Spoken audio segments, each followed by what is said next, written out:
Bring back Jen Rigterink from MML. Is she still available? She might be in the overflow room. I know she was somewhat cut short last committee, so I wanted to give her the opportunity to come back and share her thoughts on the bill.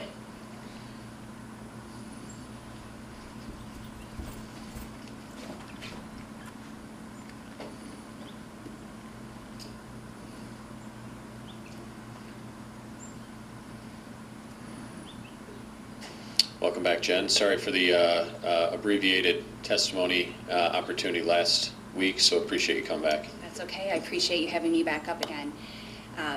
This is a very emotional issue on both sides, so I understand there's lots that want to speak.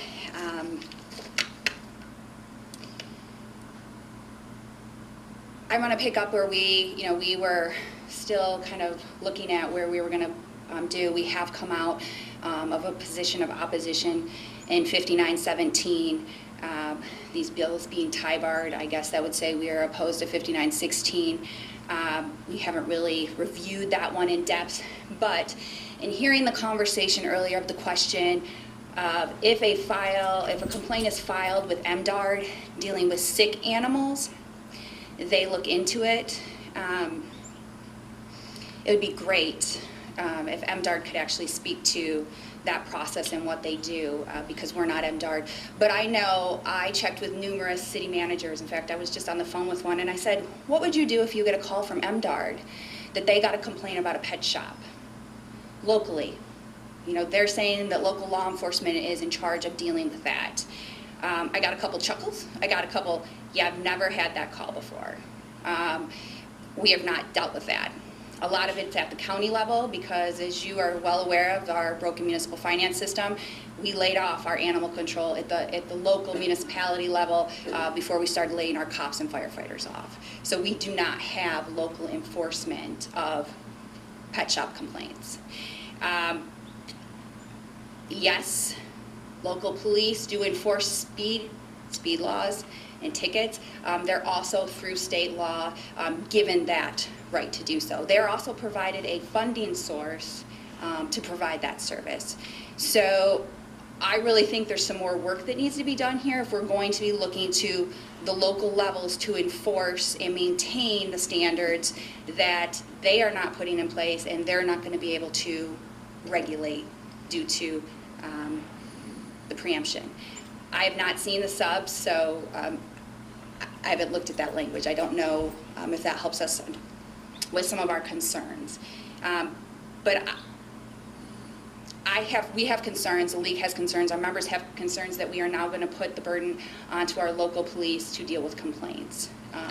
Yet we're not going to allow, if there is an issue locally, they're having that local conversation, you have tied local elected officials from being able to act upon what their local constituents have brought to them as an issue.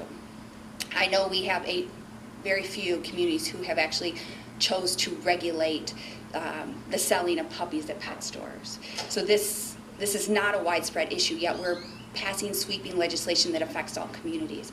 The city of Granville, this has been a huge topic of conversation. They have had at least 2 council meetings where over 100 people packed their council chambers. Someone brought forth a model ordinance to ban the selling of puppies.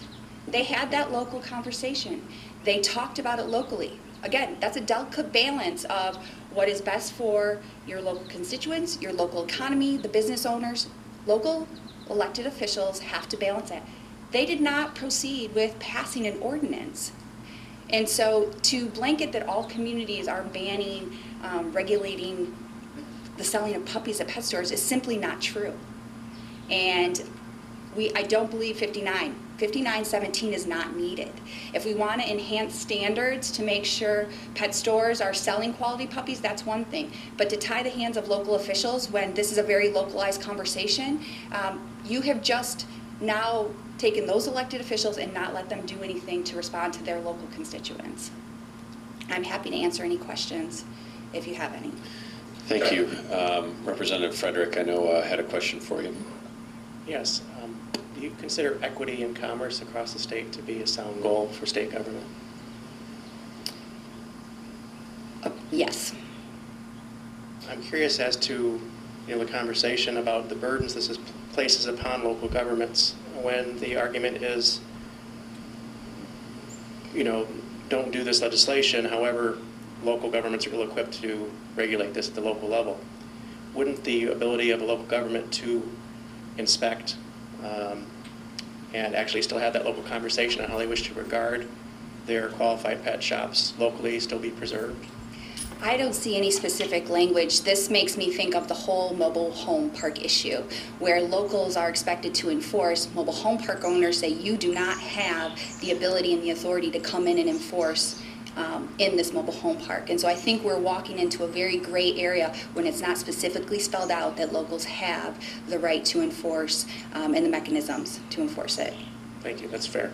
Thank you, Mr. Chairman. Thank you. Any other committee members with questions? No. Locals carry out enforcement of state law all the time as a normal course of law enforcement activity. I guess how would you view this as being substantially different from that? Well, I don't think it is. I think, though, locals are also able to regulate business.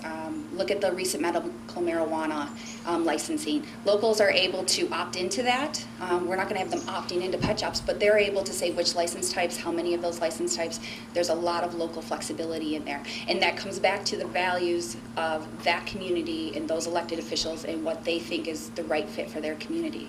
I understand that, but I think there's a substantial difference between medical marijuana and a legal practice of purchasing a pet for your family. Those are very, very different and distinct. So I'll equate it to, my husband and I are small business owners. We own a mattress store. We sell mattresses. If the city of Lansing wanted to tell us that we could not sell our mattresses in Lansing, we can go to Lansing Township. We can go to DeWitt. We can go to Grand Ledge. It's a market-based. You're going to go to where the customers are and where the market is and open shop there. So I think to say that one or two communities have banned this practice because of that localized issue they're having, that's putting a huge burden on these pet stores. There aren't pet stores there. There haven't been pet stores there, and it's not because of that ban in these two communities. All right. Any other members with questions? Thank you. Appreciate it.